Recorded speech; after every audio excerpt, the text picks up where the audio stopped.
All right, so hello everyone. It's good to see you again. I saw some of you last week. My name is Miss Liz, and today we're going to talk to you guys about food in 3 different countries, in Cuba, Spain, and El Salvador. So I have 3 of my students from the University of North Carolina at Chapel Hill, Sammy and Ava and Jake, and they're going to teach you all a little bit about some different types of food today. You guys ready? Ready to learn some new things? Yeah? All right. Hi everyone, I'm Ava. I'm from Carborough, North Carolina, so very close to Chapel Hill. And I speak Spanish and English. And I was in a dual language program in elementary school, so I got to spend half the day in Spanish and half the day in English learning. And so that's how I started learning Spanish. And I'm studying Spanish at UNC. And I am also studying global studies, and I'm focusing on, you get to pick a region of the world to focus on. And I'm focusing on Latin America. And I have traveled to Spain, Cuba, and Costa Rica. Spain is located, I don't know if you remember the maps from earlier, but it's across the ocean from us. So it's farther away than the other 2 countries that we talked about. And when I traveled there, I went to a region or a city called Barcelona, which is on the second picture. It shows you where that is.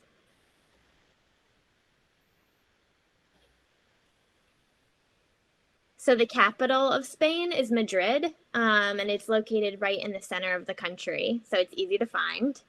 And the language is Spanish, but they speak a bunch of different languages. So in the region that I was in, they speak Catalan, which is similar to Spanish, but it's difficult to understand if you only know Spanish.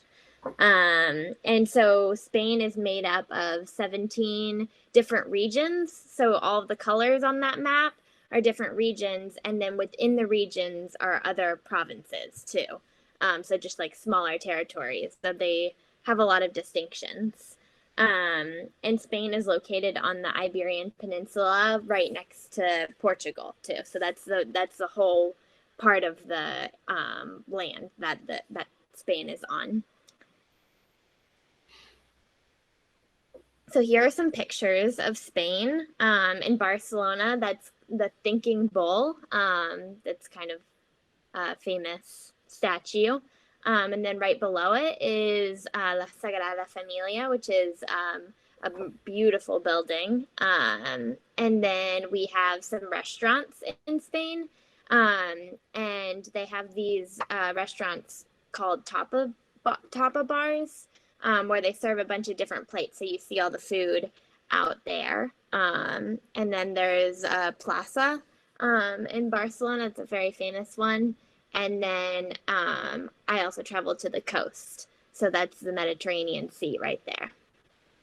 I have a Sagrada Familia behind me picture, that cathedral. All right.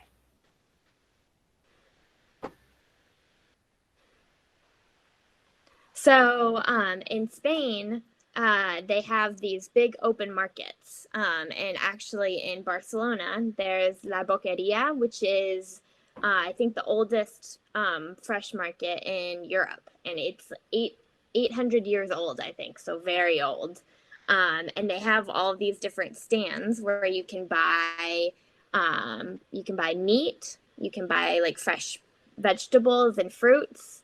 You can even get tapas there, which are like the small foods. And you can get cheeses, and it's all open air. So that's different from the groceries that we have here that are all inside, and there's not individual people selling different things. Where do you guys get your groceries? Do you go grocery shopping with your parents? What stores do you go to? You can raise your hand if you want to tell us. See if I can get your names. Layla, where do you guys get your groceries?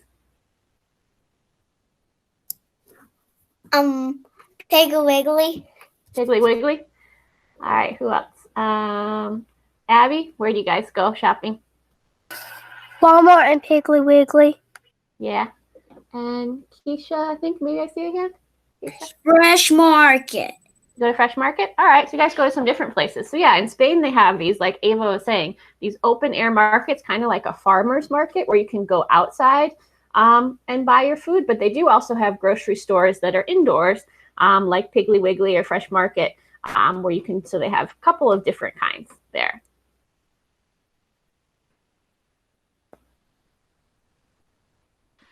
So in Spain, like I was saying, they have these things called tapas, where it's these small dishes. So it's typical for when you go out to eat at night, instead of going to a restaurant and ordering one meal like we might here, you go to one bar or restaurant and you get like small individual servings of food, and then you'll go to a different place, like a different restaurant, and then get a different dish there.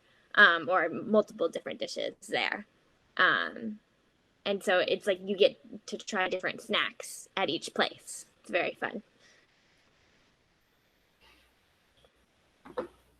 So one typical dish that you might get in Spain are patatas bravas, which are fried potatoes, and then they have like a spicy sauce on top, and they originated in the capital, which is Madrid.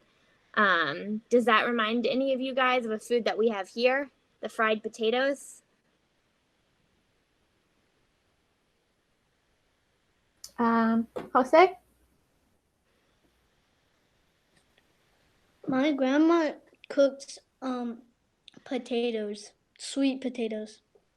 Yum. That are kind of like fries. What do these guys look like? There's something that maybe you would eat here. Do those look like something you eat here? No? What were you Maybe thinking? not in that picture. Yeah. Would you guys want to try those? Well, who wants to try patatas bravas? Yeah. I really like them. The sauce is really yummy. The sauce that they put on them. That's my favorite part.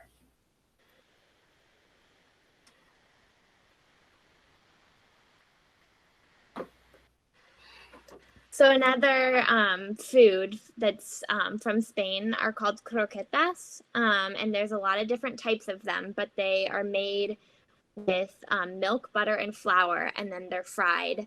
But there's jamón serrano, which is like a pork croqueta.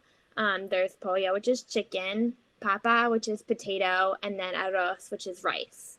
So that you can get them in lots of different kinds. Who wants to try croquetas? Them? Yeah? Yeah.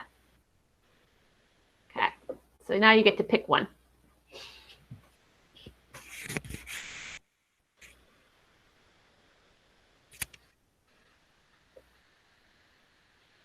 Did you want to explain this one, Ava? Oh, yeah. Which croqueta would you like to try? So if you wanted to try a pork croqueta, which is the first picture, you could put up a 1. If you wanted to try the chicken, you could put up a 2. And if you wanted to try the rice, you can put up a 3. And there's the different pictures of them. Yeah. Lots of 2s. Yeah. I really like hush puppies. They look kind of like hush puppies, don't they? Yeah, you're right.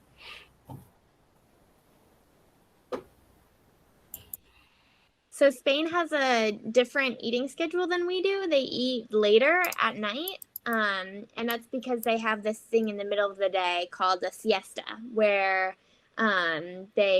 people will go to work in the morning, and then around mid-afternoon, like 2 p.m. to 5 p.m., they take a break, or like a siesta, which in Spanish means nap. And so people will break from work and have like a long lunch, and then they'll go back to work and then have dinner later at night, like 9 to midnight. So they'll eat a lot later. Would you guys want to take a nap during the day? Yes or no? Maybe? Yes, I would like a nap. I would like a nap too. No. Sometimes kids don't want a nap, but adults do want a nap. Yeah. Okay. Maybe. So a fun fact is that we have chocolate thanks to the Spanish. And so chocolate came from the Mayans, which is an ancient civilization in Mesoamerica, but it was brought to Spain, and they started making like hot chocolate with it. And so they'll serve it like how it's being dipped here. Does anyone know what's being dipped in the chocolate? Do you know what that is? I do. Jose or Alex, I see some hands. Jose, what do you think that is? It looks like fries with sugar and chocolate, but I don't think those are fries. Yeah, what do you think, Alex? I think they're pretzel sticks. They look like pretzels to you? What are they, Ava? They're actually called churros, which are similar to fries, but they're kind of more similar to donuts, like donut sticks. It's fried dough, and it is covered in sugar, and it's traditional food of Spain too, traditional dessert.